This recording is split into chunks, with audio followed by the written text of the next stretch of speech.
नमस्कार। First inspire पर आपका स्वागत है। आज की हमारी वीडियो कहती है, ईमानदारी का फल हमेशा मीठा होता है। अंगुलिमाल और गौतम बुद्ध की कहानी। और बीता हुआ कल वापस नहीं आता। बिना किसी देरी के कहानी शुरू करते हैं दोस्तों।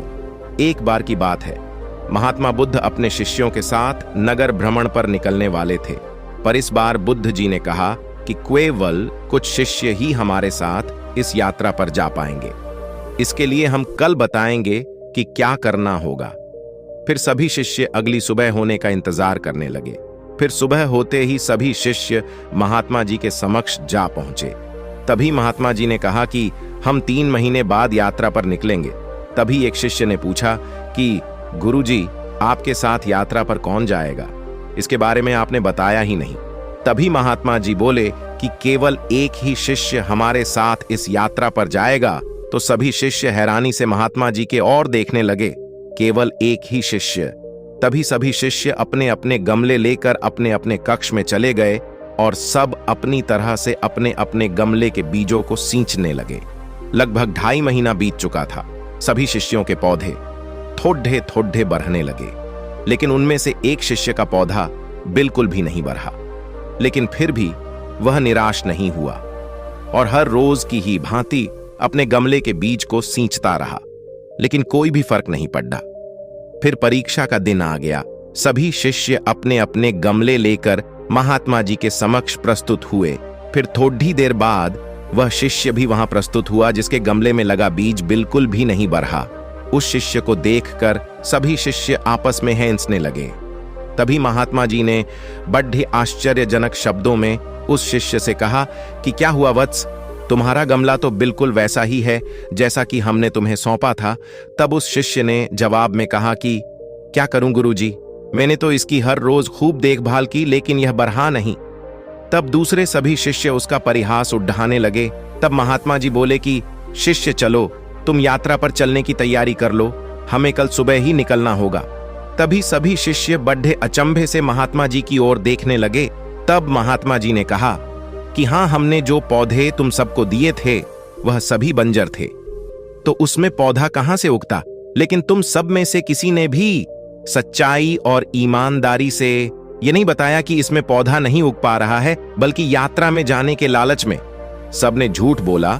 तब केवल इसी शिष्य ने ईमानदारी और सच्चाई का साथ दिया और यह कहने का साहस किया कि इस गमले से पौधा नहीं उग पा रहा है। कभी भी हमें ईमानदारी और सच्चाई के पथ से नहीं डगमगाना चाहिए। ईमानदारी और सच्चाई की राह थोड़ी मुश्किल जरूर हो सकती है, लेकिन इस पथ पर चलने से बहुत बड़ी राह आसान हो जाती है। इसलिए सच्चाई और ईमानदारी पर चलने की वजह से आज इस शिष्य को यात्रा पर चलने का मौका मिल रहा है। और यह कोई साधारण यात्रा नहीं है, बल्कि बहुत बड़े मठ में हम इस शिष्य के साथ जा रहे हैं, जहां पर कि इसके भविष्य की नई राह खुलने वाली है। अंगुलिमाल और गौतम बुद्ध की कहानी। एक समय की बात है, महात्मा बुद्ध बिहार के पास एक राज्य में भ्रमण पर जा रहे थे। तभी वहां के एक गांव में वह रात गुजरने के लिए रुक गए और फिर वहां के लोग खूंखार डाकू अंगुलिमाल के बारे में बात करने लगते हैं। तभी महात्मा जी ने उन आदमियों को बुलाकर पूछा कि भाई, आप लोग किसकी बात कर रहे हो? तब आदमियों ने बताया कि महात्मा जी, हम डाकू अंगुलिमाल के बारे में बात कर रहे हैं। तब महात्मा जी ने पूछा, अंगुलिमाल कौन है ये? तब उत्तर में उन आदमियों ने कहा, महात्मा जी, वह बहुत ही खूंखार डाकू है जिसने अपनी दहशत से लोगों को परेशान कर रखा है। वह डाकू उसके इलाके में जाने वाले राहगीरों को लुटता है और यहीं पर उसका खूंखारपन खत्म नहीं होता। वह लोगों के उंगलियों को काट लेता है और फिर उनकी माला बनाकर अपने गले में पहनता है।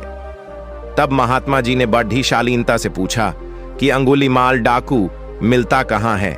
तब उन लोगों ने जवाब दिया कि वह यहां से कुछ दूरी पर चलकर एक घनघोर जंगल है, वहीं उस अंगुलिमाल डाकू का बसेरा है। तब महात्मा जी ने कहा, ठीक है, और अपने शिष्यों को बोला कि तुम सब अब विश्राम करो, कल सुबह होते ही हमें जल्दी निकलना है। सुबह हुई और महात्मा जी ने अपने शिष्यों को कहा कि चलो शिष्यों, अब हमें उस जंगल की ओर प्रस्थान करना है। तब सभी शिष्य डर गए और बोले, जंगल की तरफ? लेकिन गुरुजी, वहां तो डाकू अंगुलीमाल का वास है। अगर हम वहां जाएंगे तो वह हमें मार डालेगा और हमारी आंगुलियां काटकर उनकी माला बनाकर धारण करेगा। तब महात्मा जी बोले कि शिष्यों, कभी भी किसी परिस्थिति में डरना नहीं चाहिए, लेकिन कोई बात नहीं, अगर तुम लोग नहीं जाना चाहते तो कोई बात नहीं, मैं तुमको वहां जाने के लिए बाध्य नहीं करूंगा, जैसी तुम्हारी इच्छा। महात्मा जी जंगल की तरफ प्रस्थान करने के लिए ज्यों ही प्रस्तुत हुए, गांव के लोगों और शिष्यों ने उन्हें बहुत रोका, लेकिन वह नहीं माने और जंगल की ओर चल पड़े। और फिर अंततः वह जंगल पहुंच गए जहां की अंगुलीमाल रहता था। जब उस डाकू की नजर महात्मा जी पर पड़ी, तब वह महात्मा जी को बड़े आश्चर्यजनक तरीके से देखने लगा और सोचने लगा कि इस जंगल में आदमी साथ मिलकर भी नहीं आते और यह यहां अकेला चला आया। तब उसने महात्मा जी से पूछा कि कौन हो तुम? महात्मा जी ने कहा, मैं एक राहगीर हूं। अंगुलीमाल ने कहा, भाई तुम यहां अकेले आ गए हो, तुम्हें पता नहीं मैं कौन हूं? तब महात्मा जी ने जवाब दिया कि हां, तुम भी मेरे ही तरह एक इंसान हो। तब अंगुलीमाल ने कहा कि लगता है तुम इस जगह नए आए हो, तुम्हें शायद मेरा नाम नहीं पता। उसने बड़े शालीनता से कहा। महात्मा जी ने कहा, मुझे तुम्हारे बारे में गांव वालों ने बताया था। तब अंगुलीमाल ने कहा, फिर भी तुम यहां चले आए, तुम्हें मुझसे डर नहीं लग रहा क्या? तब महात्मा जी ने कहा कि डर कैसा, मुझे तुमसे क्यों डर लगेगा? तब वह डाकू गुस्से से लाल पीला होकर महात्मा जी को घूरने लगा और कहने लगा कि तुम्हें नहीं पता कि मैं कितना ताकतवर हूं। मेरे डर के कारण यहां अच्छे से अच्छे दिग्गज आने की हिम्मत नहीं करते और तुम यहां मरने चले आए हो।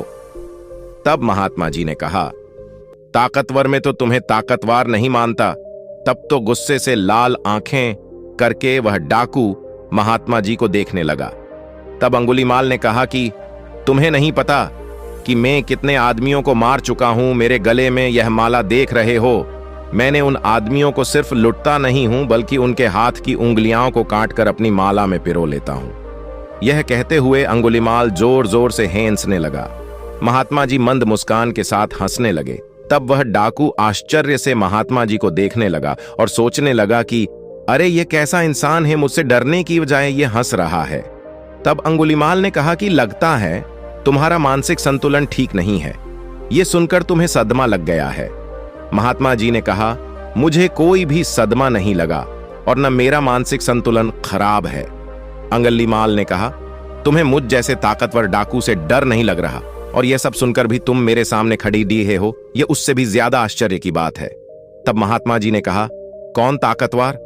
तुम तो मुझे सबसे ज्यादा डरपोक लगते हो। इतना सुनते ही अंगुलीमाल क्रोध से तिलमिला गया और उसने अपनी तलवार निकाल ली और महात्मा जी के गले पर लगा दी। तब महात्मा जी ने कहा, मेरी बात तो सुनो भाई। उसने बोला, जल्दी बोल, अब मैं तेरे मुख से और कुछ नहीं सुनना चाहता। अरे भाई, अगर तुम सच में ताकतवर हो तो तुम सिद्ध करो, तब मैं मानूंगा। अंगुलीमाल ने कहा, अच्छा बता मुझे क्या करना होगा अपने ताकतवर सिद्ध होने के लिए? तब महात्मा जी ने कहा कि तुम्हें वो पेड DDH दिख रहा है। अंगुलीमाल ने कहा, हां दिख रहा है। तो क्या करना है? उस पेड DH को गिराना है। महात्मा जी ने कहा, नहीं, तुम्हें सिर्फ उस पेड DH से 10 पत्ते तोड़ ढकर लाने हैं। इतना सुनकर अंगुलीमाल जोर जोर से हंसने लगा। महात्मा जी ने कहा, जाओ अब ये पत्ते उस पेड DH पर वापस जोड़ DH कराओ। तब अंगुलीमाल हैरानी से महात्मा जी को देखने लगा। तब महात्मा जी ने कहा, क्यों, क्या हुआ? जाओ जोड़ कराओ इन पत्तों को। तब अंगुलीमाल बोला कि यह कैसे हो सकता है कि एक बार कोई चीज टूट जाए वह वापस कैसे जुड़ सकती है? तब महात्मा जी बोले, क्यों, तुम तो बहुत ताकतवर हो न, फिर इन पत्तों को तुम क्यों नहीं जोड़ सकते? मैं तो तुम्हें जब ही ताकतवर मानूंगा जबकि तुम ये पत्ते वापस पेड़ से जोड़ दोगे, नहीं तो तुम डरपोक हो मेरी नजर में। असली ताकतवर तो वह होता है जो कि टूटी हुए चीजें जोड़ दे, जो चीजें तोड़ दे वो कैसा ताकतवर। यह सुनकर अंगुलीमाल महात्मा जी के चरणों में गिर गया और उनसे कहने लगा कि महाराज जी मुझे क्षमा करे, सचमुच मुझे आज एहसास हुआ कि मैं कितना बड़ा पापी हूं। मैंने कितने निर्दोष लोगों का खून बहाया और उन्हें लूटा। महात्मा जी बोले कि तुम्हें अपने पापों का एहसास हुआ, यह बहुत बड़ी बात है। अगर तुम्हें सचमुच अपने किए पर पछतावा है तो आज से सच्चाई और अच्छे राह पर चलो, दीनों की मदद करो और अपनी ताकत का इस्तेमाल जरूरतमंदों की रक्षा में करो। तब से अंगुलीमाल अच्छे रास्ते पर चलने लगा और सबकी मदद करने लगा। बीता हुआ कल वापस नहीं आता। महात्मा बुद्ध एक गांव में प्रवचन सुना रहे थे। उन्होंने पास हुए लोगों के समीप अपनी मधुर वाणी से सभी को संबोधित करते हुए बताया कि हर किसी मनुष्य को धरती मां की तरह सहनशील तथा क्षमाशील होना चाहिए। क्रोध मानव का ऐसा शत्रु है जो दूसरों को तो हानि पहुंचाएगा, साथ में खुद भी उससे नहीं बच पाएगा। इसलिए क्रोध, ईर्ष्या मानव की सबसे बड़े शत्रु है। सभा में सभी लोग शांति से उनकी बात को ध्यानपूर्वक सुन रहे थे। तभी वहां उस सभा में एक अति क्रोधी व्यक्ति भी उपस्थित था। वह पहले तो उनकी बात सुनता रहा, फिर वह अचानक महात्मा जी से क्रोधित होकर बोला। बोलते समय उसका आंखें खून के समान लाल हो रही थीं। उसने बोला कि तुम ढोंगी हो, यहां बैठकर लोगों को बेवकूफ बना रहे हो। यह जो भी तुम कुछ कह रहे हो ना, इसको सचमुच करना बहुत मुश्किल है, समझे? तुम्हारी इन बातों का कोई मतलब नहीं है। ये सब बातें कोई मायने नहीं रखती असल जिंदगी में। कहानी सुनाना बंद करो धूर्त महात्मा, और जहां से आइए हो वहीं चले जाओ। ऐसे कठोर वचन सुनकर भी महात्मा जी ने उस क्रोधी पुरुष का कोई विरोध नहीं किया और न ही उसकी बातों पर कोई भी प्रतिक्रिया दी। वह शांत रहे और अपना काम करते रहे, जिससे वह पुरुष और भी क्रोधित हो गया। उसकी समझ नहीं आया वह क्या करे।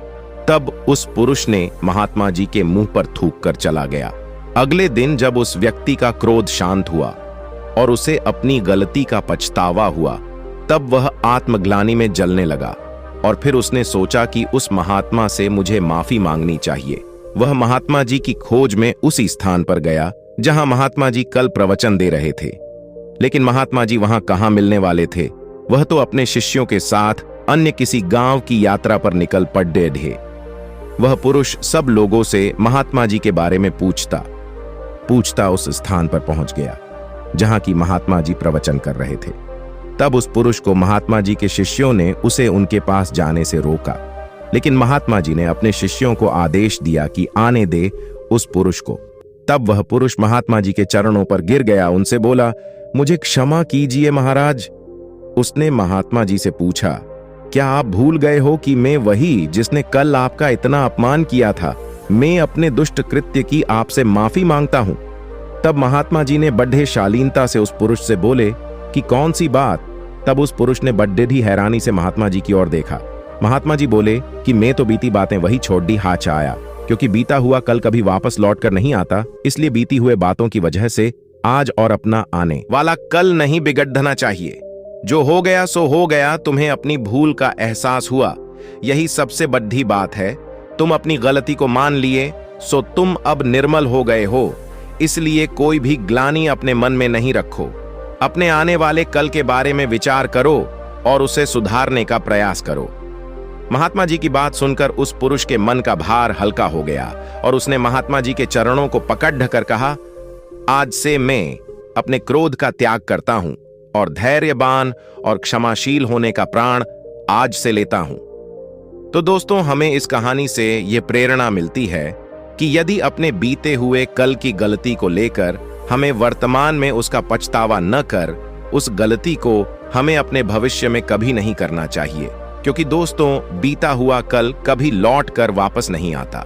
तो अगर आपको महात्मा गौतम बुद्ध की इस कहानी से कुछ सीखने को मिला हो तो अपने दोस्तों के साथ इसे जरूर शेयर करें। दोस्तों, आज की वीडियो से आप क्या सीखा वह आप हमको कमेंट में बता सकते हैं।